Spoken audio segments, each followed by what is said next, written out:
Right now, our world is being rebuilt by a handful of modern day empire builders. Men like Mark Zuckerberg, who once told The New Yorker about his fascination with the Roman Emperor Augustus, saying that, quote, through a really harsh approach, he established 200 years of peace. The really harsh approach that Zuckerberg is referencing here is a series of really ruthless things that Augustus did in order to establish peace after the assassination of his uncle, Julius Caesar.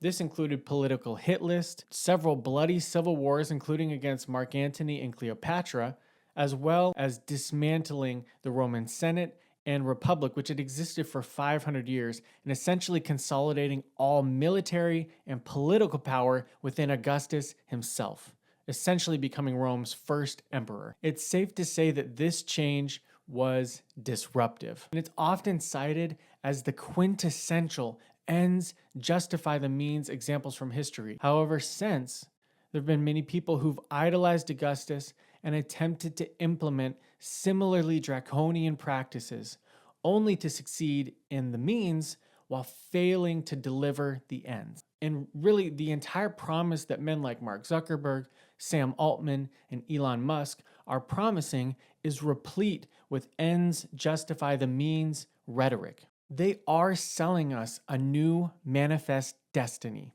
a promise of an AI-driven age of abundance, but only if we beat China. And that is the all too common end-all be-all rebuttal whenever anyone has the audacity to raise concerns about the energy and water consumption of AI or just the breakneck pace that we're operating at. But it is a compelling vision. And as someone who uses AI daily as a data scientist and who's building an AI company, for the most part, I agree with it. But I also see the other side. The fact is, this new AI frontier isn't being settled by a transparent government. It's a decentralized viral invasion of AI chatbots, agents, and algorithms deployed by companies with massive conflicts of interest. They're kissing the ring in Washington and shaping the rules of a game that the government doesn't even really understand yet.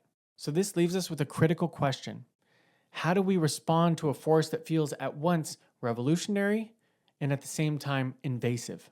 Today, we're going to find a playbook. And as always, the past is full of canaries in the coal mine to help us navigate issues like this.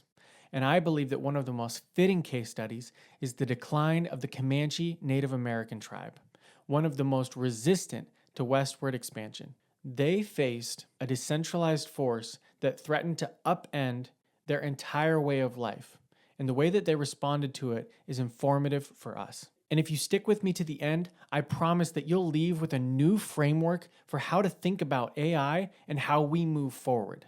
Welcome to CanaryWise, where we use patterns from the past to navigate the anxiety of the present. So if you're ready, let's go lean into the nuance.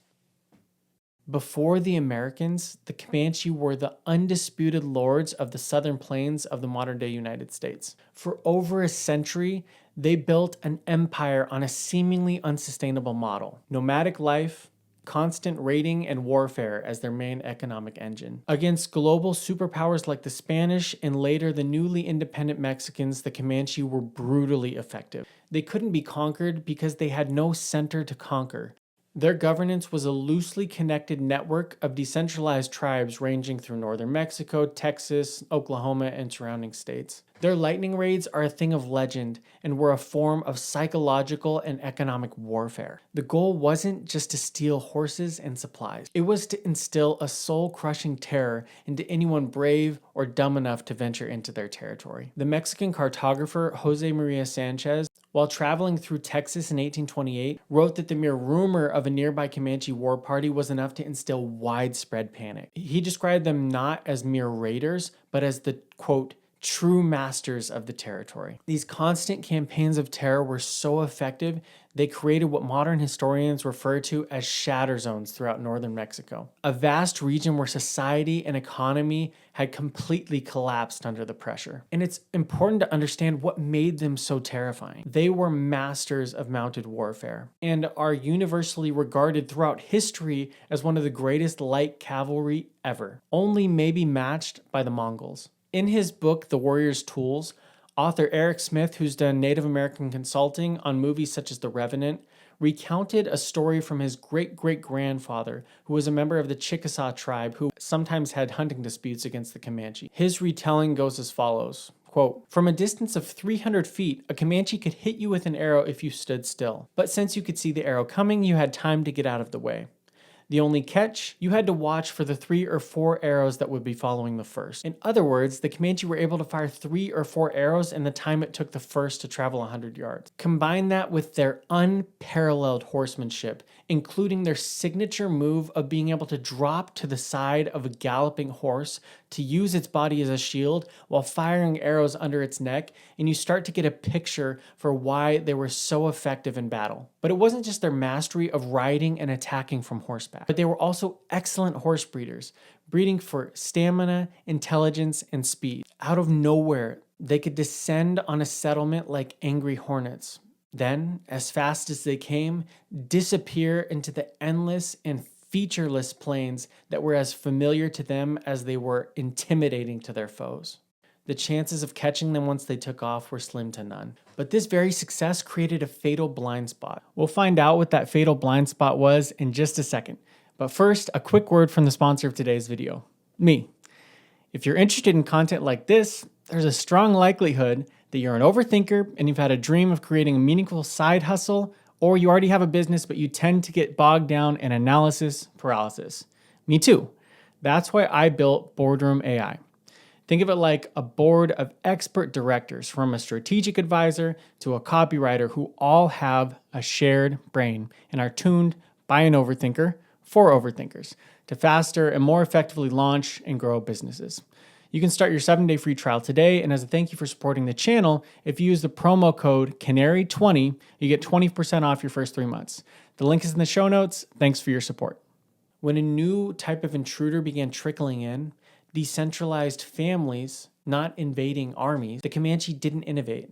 They just leaned on the old playbook, thinking that they could terrorize this new threat the way they had everyone else. They had no idea that the tidal wave was already upon them. So why exactly did the Americans succeed where the Spanish, Mexicans, and other Native American tribes had failed so miserably? Because they were a different kind of force. As author S.C. Gwynne writes in his bestseller, Empire of the Summer Moon, quote, "The westward push of the Americans followed a radically different course. Its vanguard was not federal troops and federal forts, but simple farmers imbued with a Calvinist work ethic, steely optimism, and a cold-eyed aggressiveness that made them refuse to yield even in the face of extreme danger. They, more than columns of dusty bluecoats, were what conquered the Indians. They were a virus. If one settlement was wiped out, 10 others sprung up in its place. They established decentralized nodes and built outward, slowly claiming the land in a way that didn't raise the alarm bells until it was too late. Then came the final 2 blows that rendered the Comanche completely obsolete. First, the professional buffalo hunters of the 1870s, whose industrial-scale slaughter erased the Comanche universe. Their source of food, shelter, and wealth was gone. The second was military innovation. Colonel Randall Mackenzie, the leader who the army had chosen to deal with the Comanche threat once and for all, didn't just chase the Comanche.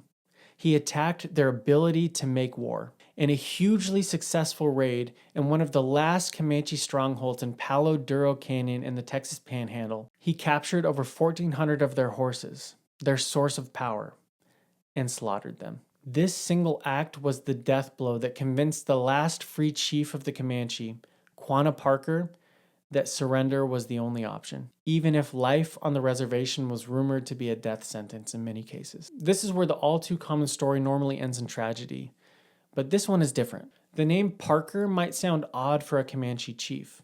He was the son of a famed Comanche war chief named Pita Nakona and Cynthia Ann Parker, who at just the age of 9 was kidnapped by the Comanche in the Parker's Fort massacre of 1836.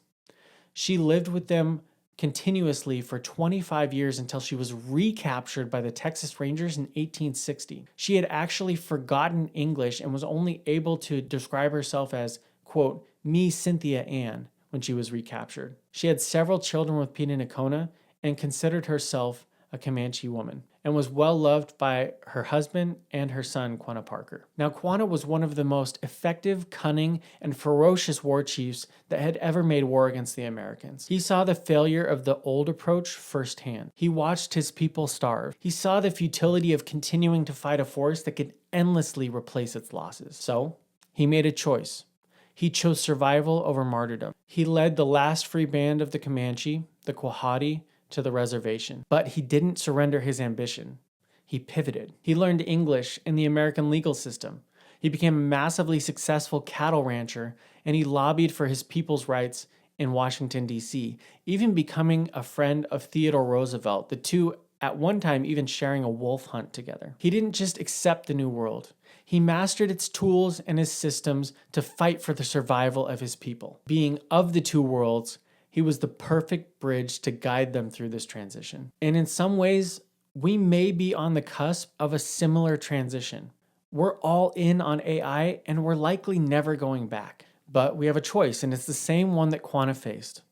Do we fall back on the old fears, resistance, and denial, or do we pivot? This is where the nuance is critical. I believe we have to wrestle with some hard questions.